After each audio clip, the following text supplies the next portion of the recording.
Back in, I don't know, 1990, 91, I woke up one day and I wanted to have a baby. And being from Alabama, that meant I needed to find a partner, because you certainly can't be a single parent. And then I thought, well, I might need some income. So I developed a career plan. So I went off and I went to law school. And when I got out of law school, I said I needed to buy a house. And then I went on a spousal hunt. And I had a list. And I kept checking things off the list as I was dating, because when you're dating trying to find a spouse, it's a lot more difficult than when you're dating trying to get laid. And finally, I found somebody who had a job, who had a college education, who had a house, who had a vehicle, and seemed like from a nice family. So we're going to get married. And I wanted a church wedding. I don't know why, but I did. It wasn't 3-4 days into this, I realized I was way over my head. So I marched down to the bookstore, and right there was the Martha Stewart wedding planner. What more does a girl need? Boy, she laid everything out that you needed to do from day one to the wedding day.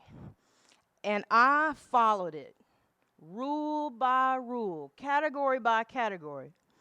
And so on the day appointed for dress shopping, I had arranged for my sister, the sorority girl at the University of Alabama, to come over here to Atlanta to go dress shopping with me.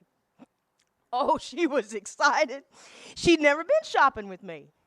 I don't know if y'all can tell by looking at me, but fashion is not my talent. So she arrives in Atlanta, and she's all excited, and she's perky, because that's what you are when you're in a sorority at the University of Alabama. So where are we going? And I said, well, we're going to start down the road at the JCPenney outlet. She said, what? Isn't there like David's Bridal? Or I don't even know what that is, honey, but you know, Martha likes a bargain, and so do I. So off we went to the JCPenney outlet on I-75 down in Morrow. And y'all, I will tell you, I spent more time standing in line to pay for this dress than I did picking it out.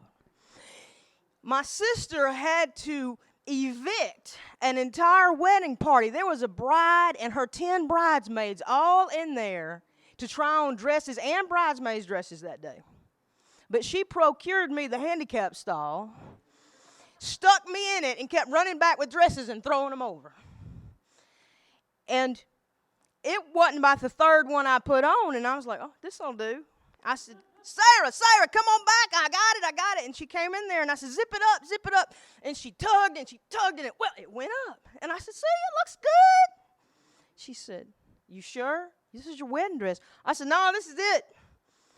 It's $99. It fits. She goes, but I could barely get it zipped up, Shannon. I said, I'm going to lose 10 pounds. Are you sure, honey? We can go to David's Bridal. I looked it up. It's right down the road.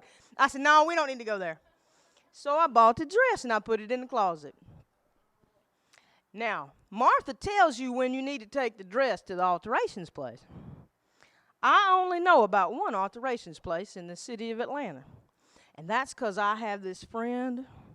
She is the most fashionable person I have ever met. And she would take stuff there, and it would come out looking beautiful. She'd go buy secondhand dresses, and they would just remake it, and it'd be gorgeous. And she'd buy something for $10, going for $40, and for $60, she's this wonderful dress. So I said, all right. Now, I had been there a couple times, had some pants hemmed. That was about the extent of my alterations experience up to this point. So I went there after work one day in my work clothes.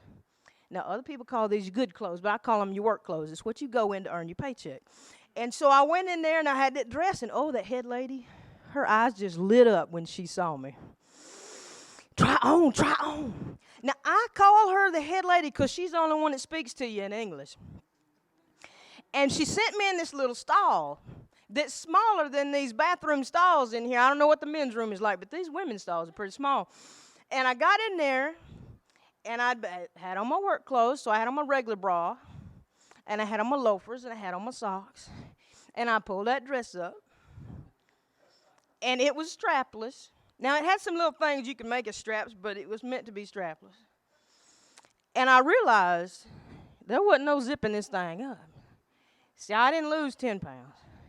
I gained about 20. So I came out, and I'm holding this dress up. Now, there's this thing that make you stand up on when you go to one of these places. I don't know what it's called. I call it a little pedestal thing. And as I stepped up on it, all these women in the back of that shop came flying off of these sewing machines. It was like a sweatshop. And they came around me like a swarm of bees. And I'm holding this dress up, and they speak in some kind of language that ain't English. It ain't Alabama. And it don't sound good. And it's, and people are touching me in places I don't want to be touched. And one poor lady in the back is just trying her darndest to get it zipped up. And I could have told her it wasn't going to happen, but I couldn't talk to her. And they just going on and on. It seems forever. And finally that head lady steps back.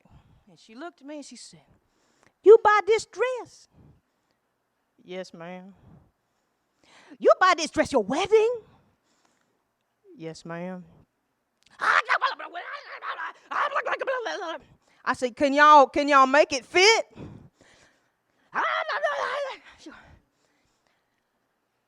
"We take bottom, make top."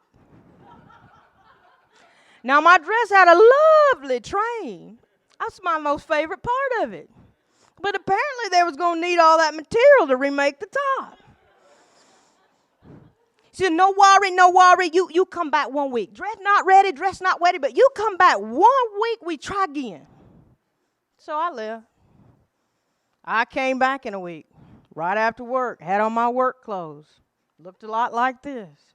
Pulled that dress on over my bra, over my regular panties, my shoes, and my socks. I walked out. It didn't really look like my dress anymore. They had kind of taken the top off and did a bunch of stuff. And somebody got it zipped up in the back, and the lady looked at me and she goes, "You have bra?" I'm like, "Yeah, you see the straps right here." She goes, "No, do you have a bra for wedding?" I said, "I ain't bought one yet." "You go buy bra, you come back." Well, they had a lot more discussion going on. It didn't sound good, and they did some more tugging and tightening, and then I left. And I went bra shopping. Now, I'd never bought a strapless bra, never needed one. And everywhere I went, these strapless bras had all this padding in it. Now, I don't know if y'all figured this out. My problem is I got too much padding to start with. So I shop, and I shop, and I shop, and I shop, and finally I just give up, and I just bought one. And I walk back down there, and I get out of my car, and I just take the bra in my hand. She goes, "Oh, try on. I said, "Wait. Look at this thing. How am I going to get this thing in the dress with all this padding in it?" She just sighed. She came over there to me and took the bra and reached in and pulled out the stuffing. I didn't know that this stuffing comes out. So I felt about this tall and about this big around. And I put that bra on, and I pulled that dress up, and I had on my socks and my loafers, and I came out, and I got on the pedestal, and I was feeling bad, and one of them ladies pulled up my dress. "Ah! You wear those shoes your wedding?" I said, "No, those are not my wedding shoes." And she could tell I was about to cry. She said, "No worry. Wedding hard. Husband hard. Marriage hard. But you no worry. You are project. Now, You go buy shoes. You come back. I said, but how much? How much you going to charge me to remake this dress? No worry. You are project. No worry. Y'all, they have totally remade this dress. They didn't take the bottom and make the top. They kind of cut out the middle and pulled it up. And that bodice, they took some of that extra material and added about 2 inches on each side. And that beading that had been on the straps that we weren't going to use, they added that to the sides. And it was almost ready. But y'all, I was looking like Miss Piggy. It was not the look I had from the Martha Stewart magazine or what I wanted to look on my wedding day. But boy, I was too far down this road. So I went and I got my shoes. And as I got them shoes, I said, you know what? I better get some pantyhose and whatever else I'm going to wear under this dress. Apparently, I need that. Martha didn't tell me, but apparently if you're going to get fitted for a wedding dress, you got to have the outfit on you're going to wear that day.